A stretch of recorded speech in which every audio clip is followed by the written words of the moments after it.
გამხმაურებული შემთხვევა იყო, როცა ჩინეთში ჩატარდა ეს ერთი ოპერაცია 2023 წელს, როცა აი ამ ბეტა უჯრედების გადანერგვა მათ გააკეთეს და ჩაითვალა, რომ ეს ექსპერიმენტი იყო ძალიან წარმატებული. აი ეს რა кейსი იყო? მოდი გავიხილოთ ჩინეთი და არა მხოლოდ. და არა მხოლოდ, კი ბატონო. და რას აკეთებენ ჩინელები? ანუ ჩინელები აკეთებენ უკვე ვთქვით, რომ ჩვენ გვაქვს ორგანოების დეფიციტი, ანუ იმისათვის, რომ კონდეს ინსულინ მაპროდუცირებელი უჯრედი, ჩვენ გვჭირდება ლანგერჰანსის კუნძული, მაგრამ შეგვიძლია ეს უჯრედი თავად შევქმნათ.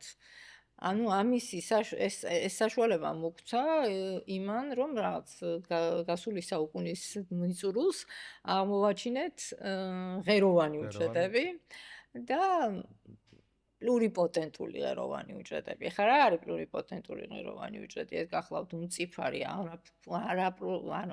რომელსაც ფუნქცია ჯერ არ გააჩნია.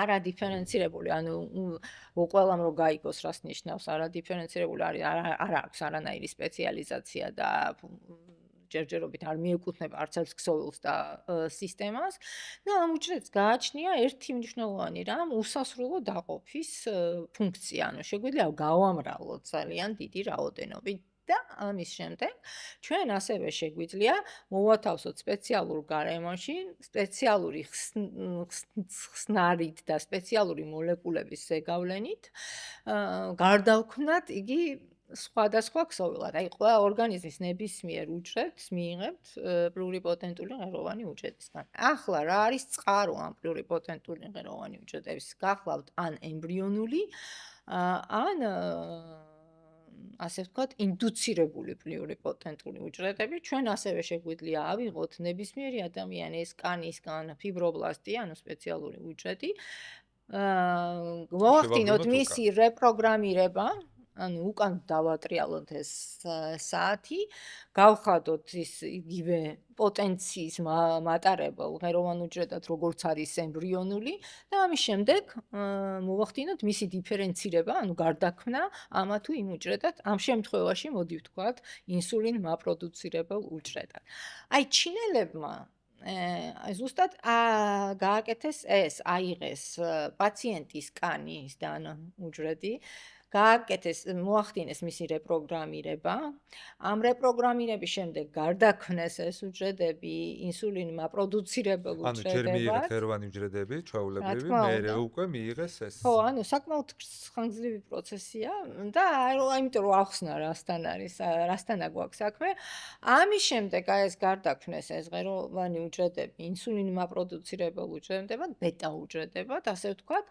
და ამის შემდეგ გადაუნერგეს იგივე პაციენტს მუცლის წინა კედელზე, ანუ კუნთსა და კუნთს შორის, ასე ვთქვათ, არა ღვიძლში და არამედ აი ამ მუცლის წინა კუნთზე ფასციაში ჩანერგეს, ასე ვთქვათ, ანუ მუცლის წინა კედელზე გადაუნერგეს ამ პაციენტს, ახალგაზრდა ქალბატონს, რომელსაც ჰქონდა დიდხნიანი დიაბეტი, მაგრამ ჯერჯერობით ეს პაციენტი ძალიან ისეთი იყო შედეგი არაჩვეულებრივი, ფანტასტიკური, იმიტომ რომ ერთ თვეში პაციენტს შეწყვიტა ინსულინის მიღება, გახდა ინსულინ დამოუკიდებელი, ფაქტიურად განიკურნა, მაგრამ ამ პაციენტს მაინც სჭირდება იმუნური სისტემის დათრგუნა. ახლა საკითხი არის იმაში, იმიტომ რომ ჩვენთვის მნიშვნელოვანია, ჩემთვის როგორც მეცნიერისთვის ამ დარგში კარგად გარკვეული ადამიანისთვის არის მნიშვნელოვანი ვიცოდე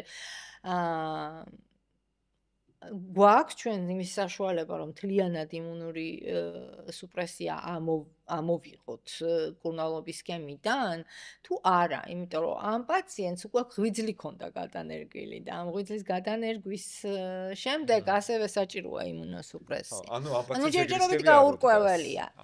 ეს გააკეთეს ჩინელებმა. არის ასევე ამერიკული კომპანია Vertex-ი, რომელიც მათ 2021 წელს დაიწყო მულტიცენტრული ტრანსკონტინენტალური კვლევა, კლინიკური კვლევა, მათ უკვე შექმნეს აი ინსულინ მაპროდუცირებელი უჯრედები, ოღონდ ემბრიონული ღეროვანი უჯრედებისგან და ეს ჟენევაშიც კეთდება, ერთ-ერთი ცენტრი არის ჟენევა. აქ ისინი ქმნიან აი ლანგერჰანსის კუნძულების მაგვარა, ასე ვთქვათ, სფეროიდებს და მათი გადანერგვა ხდება ღვიძლში, ისევე როგორც ჩვენ ვაკეთებთ ჟენევის საუნივერსიტეტო კლინიკაში ჩვეულებრივი გვამური ორგანოდან მიღებული ლანგერჰანსის კუნძულების გადანერგვას. ამ შემთხვევაში, თუ ვიყენებთ ემბრიონულ უჯრედებს, ჩვენ გვჭირდება იმუნური სუპრესია, მისი გარეშე უბრალოდ შეუძლებელია, იმიტომ რომ მოიცილებს ორგანიზმი ამ გადანერგილ უჯრედებს. ანუ ხდებით ტრეიდ-ოფები არის. ამ შემთხვევაში ჩვენ აღმოვხვრით დონორული ორგანოების დეფიციტის პრობლემას, მაგრამ არსებობს მეორე პრობლემა, ეს გახლავთ იმუნოსუპრესია, რომელსაც ასევე სჭირდება გაუმჯობესება.